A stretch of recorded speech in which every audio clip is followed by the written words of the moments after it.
MPI family, let's talk about money and couples. Check this out.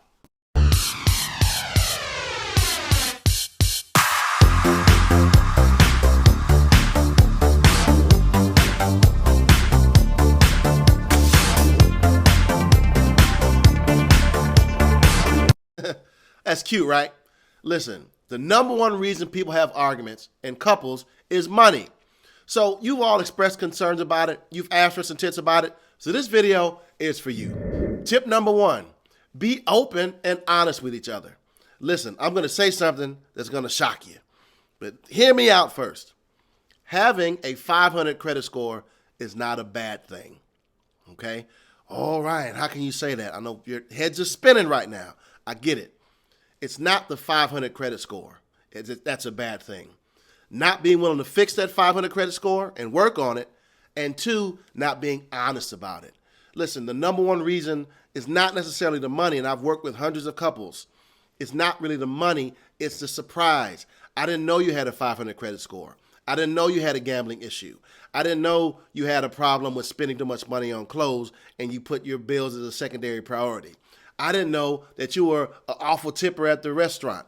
All these things that you didn't know, when they come out as a surprise, then you have the strife and the argument. So be open and honest with each other.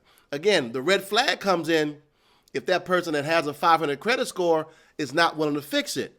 But create a safe space for your partner to talk about these issues. Create a safe space for them to know, I'm not judging you on any of these things as long as we're willing to sit down and fix them together. Let me be your support structure on that low credit score. Let me be your support structure on that problem you have with budgeting. Let me be your support structure on that help you need with gambling. Or whatever the issue is, be the support person for your partner. Be there, being open enough and honest enough.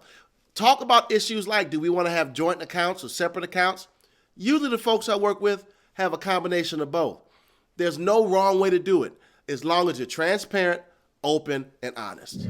Tip number two, have an open discussion about your financial priorities and dreams. This is the time to really sit down and figure out, what is your partner striving for? What are you striving for? Just because you're a couple does not mean that you no longer have individual goals. What are those individual goals? Do you want to go back to school? Do you want to buy a car? Do you want to buy a house? Retirement? Whatever those goals are, be they individual or as a couple, sit down and talk to them. Again, try as best as you can to make sure you're not leading the conversation with only what you want to do. Make sure you're getting a solid interest into what your partner wants to do, because you're going to be that backbone. You're going to be that support structure for helping him or her get what they need and be successful as well. Step three, commit to a plan. When you commit to this plan, also commit to some times when you're going to be meeting regularly to talk about this plan, at least once a month. At this meeting, you're going to talk about your income, your debt, whether or not you made your budget allocations for that month. Anything that comes up, write out an agenda, make it somewhat official so you guys can really hold each other to account of what each other is saving for and how you're supporting each other, what needs to be changed, what needs to be altered. This needs to be a regular meeting. Do it before the kids wake up, or maybe you might go to a local coffee shop, someplace where you can sit down and talk and be secluded and focus on just that strategy. It's just that important. Number four, celebrate your financial victories. It is far too frequently that we only start talking about money when times get tough. And it doesn't matter if it's a small victory. Maybe you made your budget allocation for the month. Maybe you've reached a goal of paying off a debt. No matter what it is, if it's something positive, set aside some time to really sit down and celebrate those things that you're doing well together. Again, the negative things psychologically always tend to have more weight in our psyche.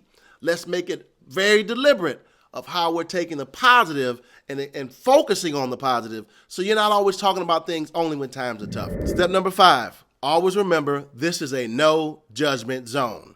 Listen, I've seen many arguments come because one person, which is in most couples, in every couple, some are going to be a little bit stronger about certain things than another.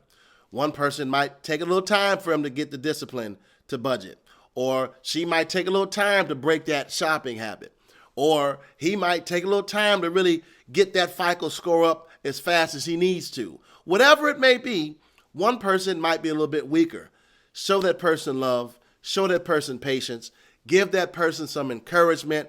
as long as they're trying, as long as they're giving their all, try to fill in the void, fill in the gap of where that person's weak. That's the beautiful part about relationships. Where one person is weak, the other can be strong, and vice versa. So be there as best you can for that person, and don't judge them. The process will go a lot smoother. So with those 5 tips done, I've got a few questions that you can ask your partner that might want to get this conversation started. Check them out. Hey, baby, quick question. On a scale of 1 to 10, how would you rate your current financial situation? So quick question for you, babe. Is there anything that I do financially as a habit that you don't agree with? Hey, babe, a few questions for you. What's the number one goal that you'd like to achieve financially in the next 5 years? And what's the best way you think I can support you in achieving that goal? Oh, one more question. What are we going to do to celebrate when you achieve that goal? Come on now. Hey! Of course, we want to support you and your partner in this process. So make sure, send a text, send an email if you have any questions. Set up some office hours for you and your partner to come in. We've already done it for a few of you. We put a couple of budgets for the household together. We've done a few of that already. So if you've got a partner, a wife, significant other, come on in, sign up. These office hours are for you as well. Hope to talk to you soon. See you soon. Peace.